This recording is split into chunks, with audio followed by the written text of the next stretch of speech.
Hello, everybody, and welcome to Selling Yourself. This is a panel about a workshop that we actually have coming up. So, as we move towards post-pandemic, women are ready to rise again, to re-enter the workforce, reassess careers, apply for new jobs, and forge a path towards prosperity. But when it comes to career advancement, women are often afraid of overselling themselves, which has come up several times today. We have a fear of failure and imposter syndrome before many women even walk in the door. And that's become a very topical phrase now, imposter syndrome. But no more, no more. But wait, there's more, no more. Girls Who Print and Kim Wunner, who's here joining us, have joined forces to elevate Girls Who Print with a professional leadership workshop on Saturday, November 6th and Saturday, November 13th. It's from 8:30 to 10 a.m. in the morning. It's for women only. Sorry, guys. But Kim, welcome to Girls Who Print Day, and thank you so much for sharing your time and expertise with all of us.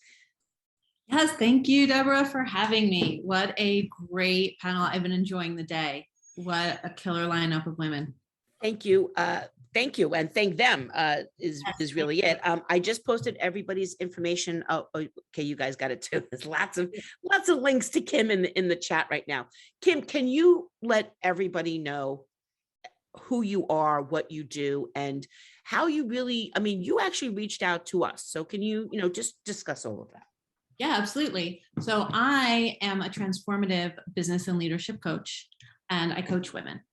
My focus, again, working on women through leadership. And so we're personal and professional, of course, like line up, right? That's career. Now career is looking at the life we want. And so I help teams, I help organizations, and I help women individually look strategically at where they are, where they want to go, and create plans to get there. Where I came from is actually, I have a marketing career, a digital marketing career, 20 years. Some of that was in commercial printing. I worked for a commercial printer who wanted to integrate digital marketing. So I did marketing for them, and then also helped build up back when email marketing became a thing, when Twitter and social listening was just coming out. Earlier, someone mentioned the QR code. That's when the QR code first tried to make a heyday and no one understood it, right? I'm so excited for that now. So that's where I started to learn about Girls Who Print. And that's where I started to follow you and learn about all the great work you've done. And through my marketing career, I just stayed connected. As I developed my own private practice now, and knowing that this is a male-dominated industry, and that the message of Girls Who Print is empowering women to move ahead in their careers, to be present in the organization and bring more women up. And that's something I'm so passionate about and work to do. I reached out to you to be like, is there a way we can work? Is there a way I can help? How can we bring the women along and really elevate this industry and bring in the diversity that the industry needs? So that was how we started to work and craft this partnership. Thank you. Thank you for reaching out. It's really important. And you're right. It is a big focus of Girls Who Print, empower, long, and prosper, career development, really standing your ground in negotiation. And we've mentioned the word leadership in this conference a plethora of times. We are having a leadership workshop. So why don't we just start with the most obvious question, what is leadership? Yeah, right. Let's start at the basic definition so we're all aligned there. So leadership is about developing and helping other people reach their full potential. That's really at the heart of what leadership is. And for women, and one thing we also talk about is doing that for other women. And we have our own set of challenges we come across, obstacles, the way we think, the way we operate in the world, right? And so that's why we focus there, and that's why we're having this seminar. But the real idea is that leadership is really about coming up and then bringing other people with you, right? And helping everyone maximize themselves. It's not about gaining the spotlight or just being where you are, but really the greater ripple effect that you can have around yourself. Someone shared a cartoon yesterday on LinkedIn. It was actually Craig from Design Who Rocks. And it was a picture of, it was like they were like stick figures, but there was a stick figure on a tower with a bull horn telling everybody to pull a rope, and it was labeled boss. And then there was the same picture with nobody on the tower, and the first person pulling the rope had the arrow on it that said leader. So that is really, I think, what you just the pictorial manifestation of what you just said. Do women so as you know, everybody doesn't necessarily believe that their role in the organization is to be a leader. So Kelly, I think we have some more questions about that. Yeah. So I mean, I think the really interesting direction to take this conversation is, how do we assess ourselves as leaders? Yeah, I think that's a great question, right? Because leadership comes in all forms, right? It can be you're a leader in your family, a leader in your community, a leader on your team, a leader of a company. You know, where and how do you want to lead? But we all actually are leaders because we have leadership over our lives, right? Of how we want to live our lives, how we want to direct our lives, right? Because that's actually where leadership starts. Like, you've got to be able to walk the walk, right? And be able to do that and have that ability of self-reflection, of being able to speak your truth, of being able to self-advocate and have confidence, you know, show up with vulnerability, be able to be open to other people's thoughts and opinions, right? And assess where they come in. So when we assess ourselves as leaders, it's really thinking about, we could start with ourselves, right? And what it means to direct our lives. And then we can think further about how we want to take that out. Sometimes it is just being a really strong team member, because then you are going back to that definition, elevating your other team members by doing your part, by showing up positive, by showing up, giving it 100%, right? You're creating space for other people. So it's really about that intentionality of what we're bringing out into the world. You're really talking about a pretty elevated sense of self-awareness, you know, and because I'm listening to you talk right now and I'm going, I've just been in so many organizations where the people who were in the leadership roles possessed none of the characteristics that you're talking about. Yeah. And I'm not going to point names, guys, but I mean, because the first thing I start thinking about when I hear you talking about this is barriers. Like, we can create our own in our own heads and in our own what's in our purview to be a leader. But then there's those times when we're going to bump up against somebody who doesn't see leadership in the same way. And so I mean, I guess it's either navigate around, plow through, or, you know, go build your house somewhere else, you know. Sometimes, right? Those are options. And something we're going to talk about in November are really looking at those three, like the top three major barriers, but I'm sure the conversation will involve some others, because that becomes skills, right? Like, once we've done that self-assessment, then we learn the skills of leadership, right? And then that goes into how we can sell ourselves. So what do we really need once we have that reflection to move forward in our careers, right? What are we surrounded with? What are the skills we need? The conversation earlier just talked about skills, right? That we can consistently learn. And so the skills to be a leadership, to do those different things, either it's plowing through or starting your own, building your own castle, or trying to negotiate. I mean, those are all skills we can learn along the way to get to the end goal of what it is we're trying to achieve, right? But I agree that I think the landscape we've come up in, the culture we've come up in these male-dominated industries does not account for that self-reflection that I think we can argue make for really strong leaders, right? When we see collaboration is where we see the greatest results. Right. I mean, there's a lot of, you know, things that are just built into us, right?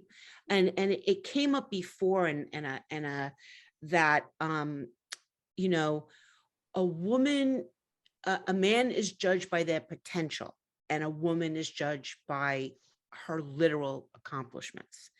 And, you know, it's about having that feeling that you're allowed, you're entitled to fight for yourself and to stand up for yourself. So How do we manifest into the leaders that we want to be? And before you answer, I do want to encourage everybody, if you have questions or comments, I just think everyone's riveted. That's why they're not, I mean, the chat hasn't moved, but I mean, this is a unique opportunity to ask Kim some things or make some comments. So please do get involved. But Kim, how do we overcome some of these internal voices?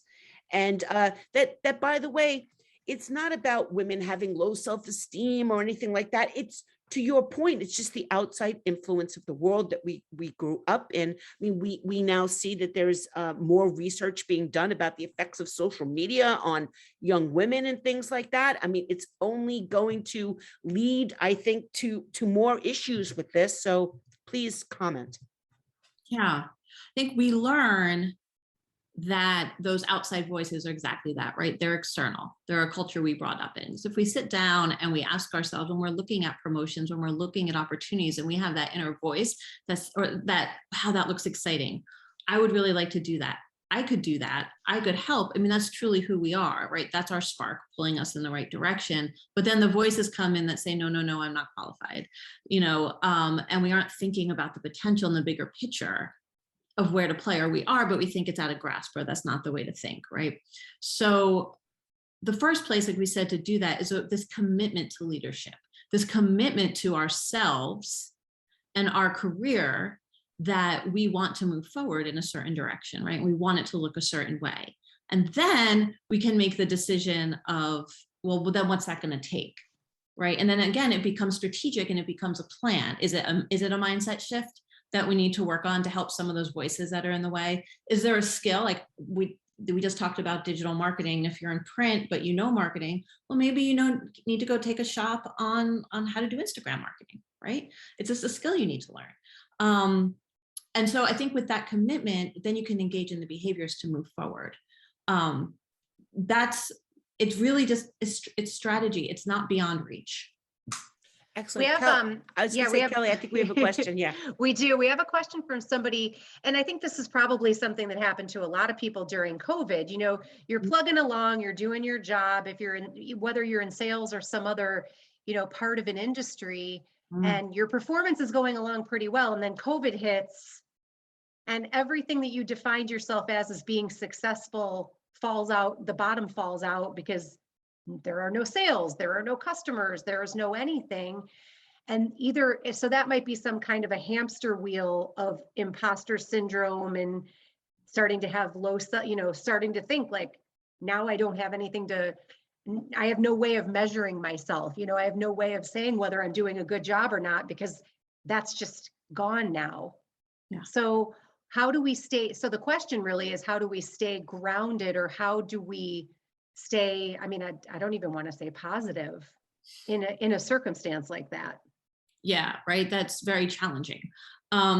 So the first thing we get to do is cut ourselves a break and give ourselves some grace, right? There are also things outside of us and external, and that gives us an opportunity to see what that is, right? So if we've hung our hat on things like sales and productivity, those are still experiences that we've done. We have thrived and done well and been successful in an environment, in an economy that we knew how to play in, right? And this is a different environment and a different economy. So we have to trust ourselves that we know how to adapt.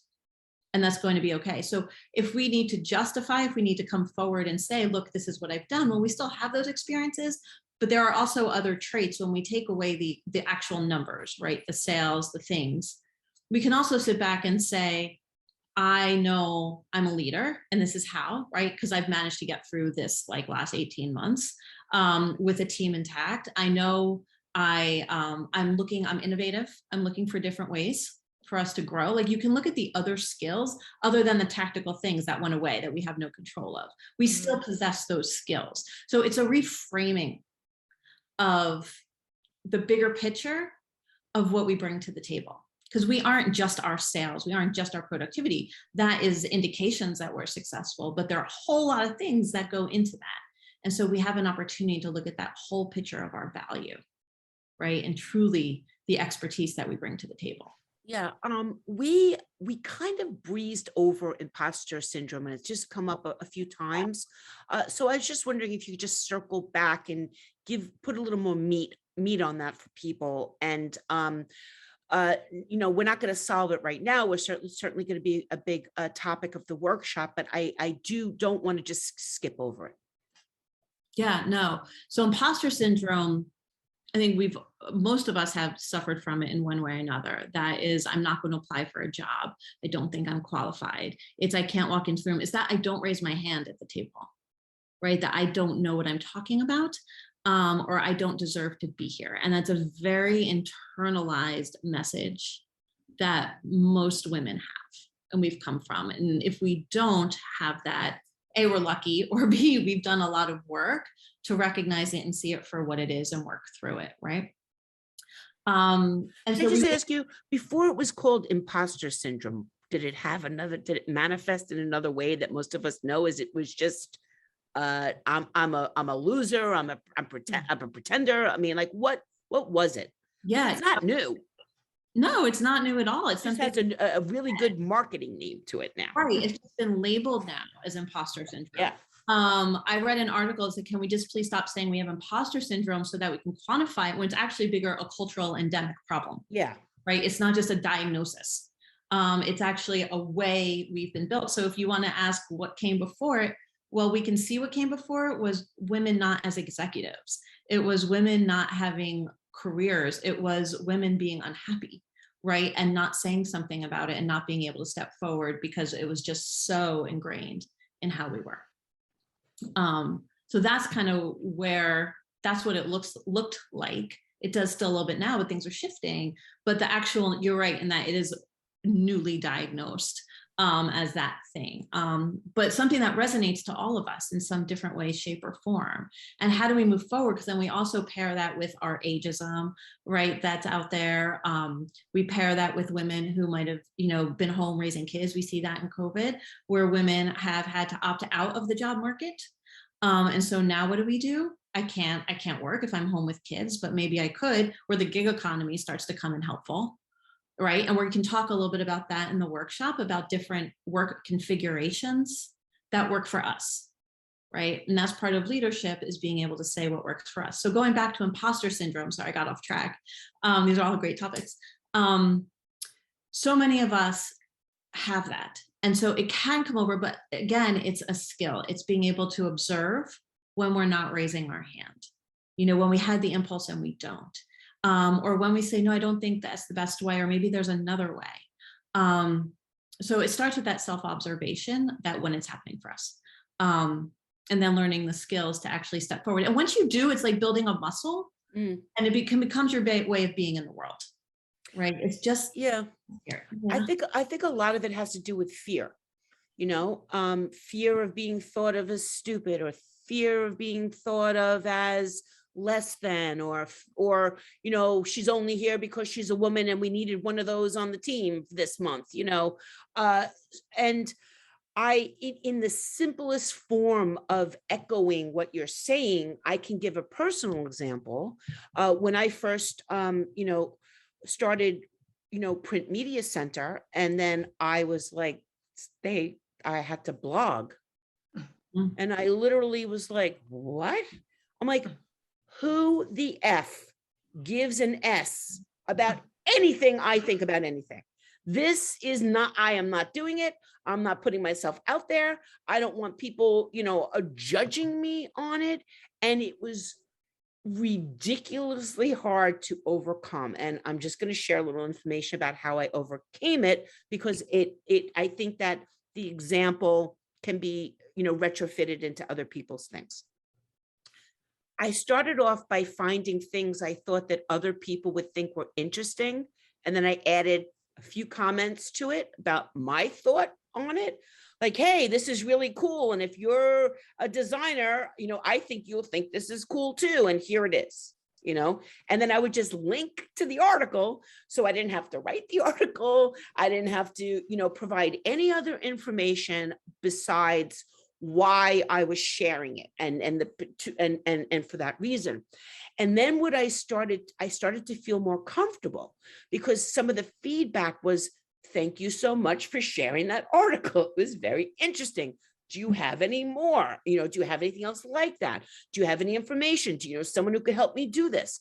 And it became not about me putting a piece of content out in the world, but it became a conversation that was just happening in a different way through different types of interaction that I was used to having. And yeah, some people were like, shut up already, or you tweet too much, or, I'm not following you anymore, or this, every once in a while, somebody makes the mistake of coming into my post and trying to cause a problem. But, and then at a certain point, it shifts to me being able to have this story and share it with people so that they know that, they might see me now as just this person who's out there speaking and doing all this stuff. But it's really important to remember, I'm a production person. I'm a behind the scenes person. When I got pushed in front of it, I mean, I was like, does anybody have any idea what they're unleashing in the world here?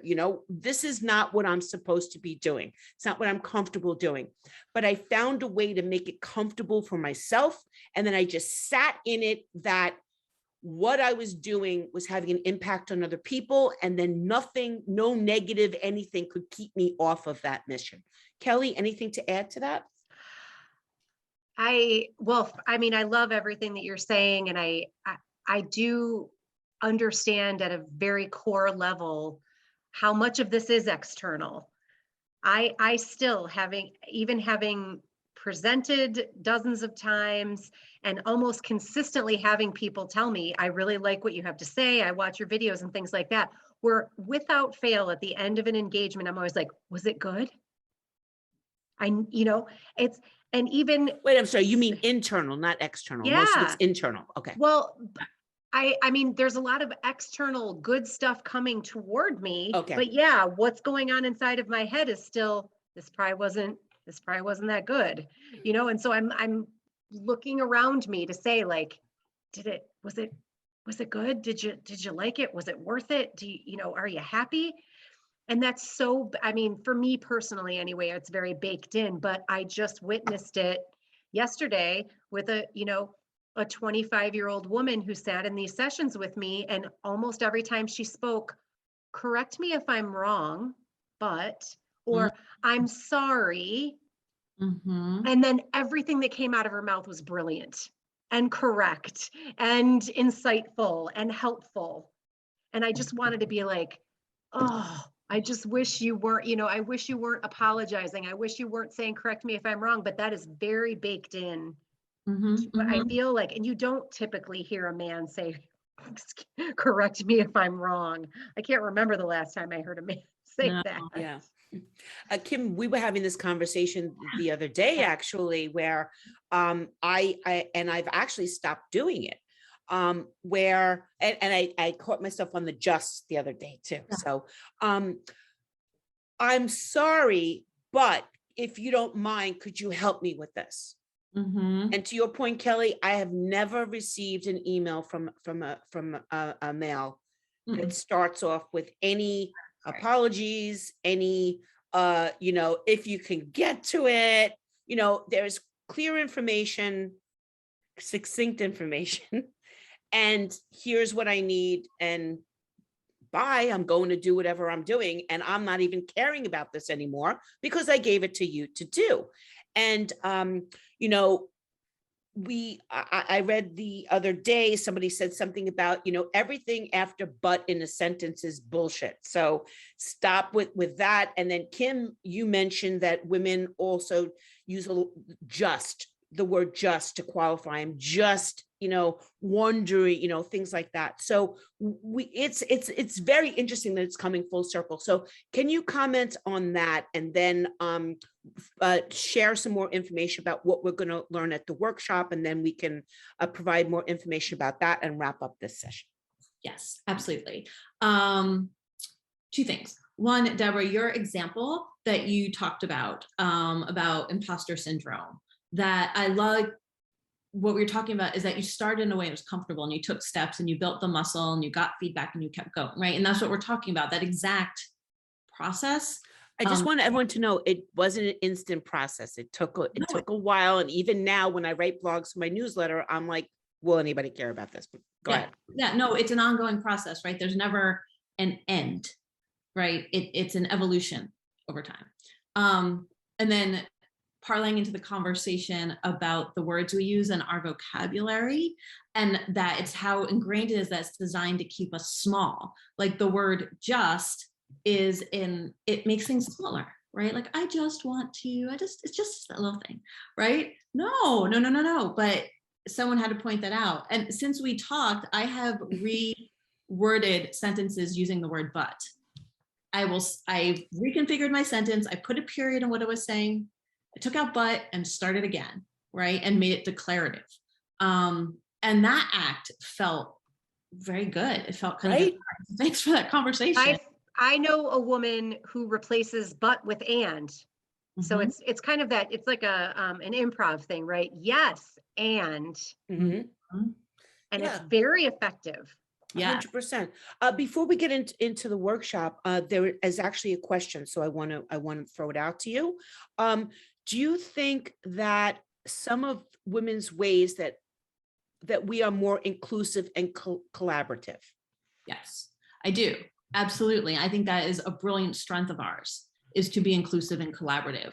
I think we've been taught not to, because the way we look at successful and the way we look at leadership is get in the door and close it behind you, right? Take everything you can get.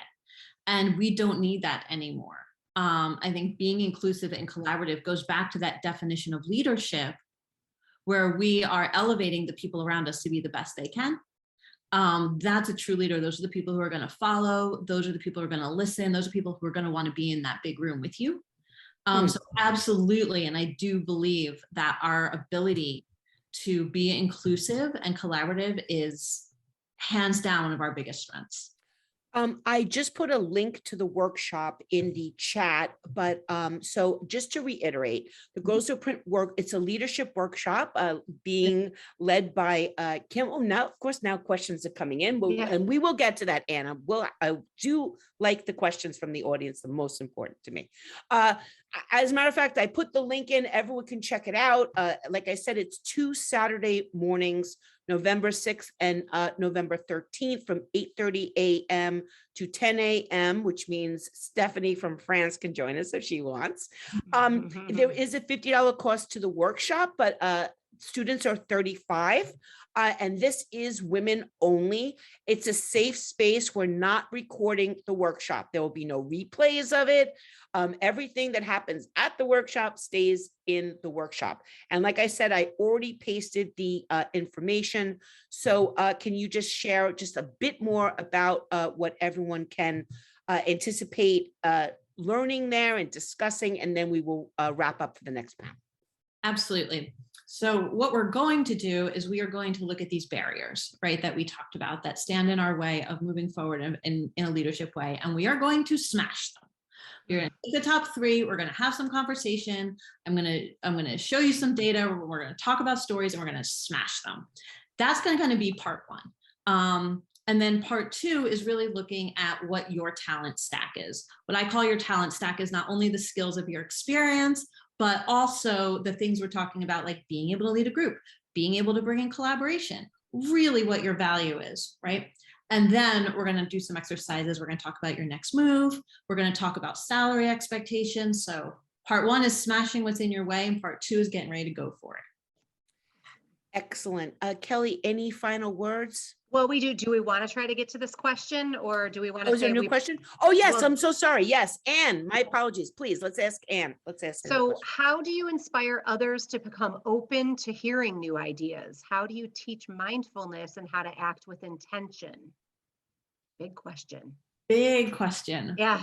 Kind of a 2-part. So the first part was, I'm bringing it up, was how to get people open to hearing new ideas. Yeah. The first part is that if you want people to listen to you, you have to listen to them, right? So you meet them where they are, you listen. If you learn that listening skill and you kind of see maybe what the resistance might be, or what that is, and realize you have an end goal, right? You want to get your new idea out. We're not necessarily going to get that by being like a bull in the china shop, right?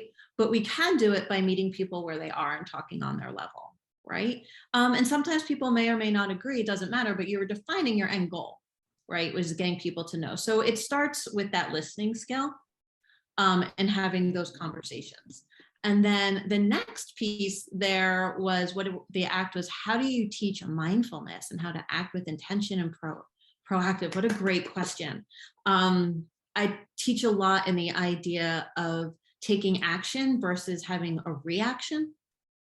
And that if one can be present and develop a presence practice, that you can observe yourself.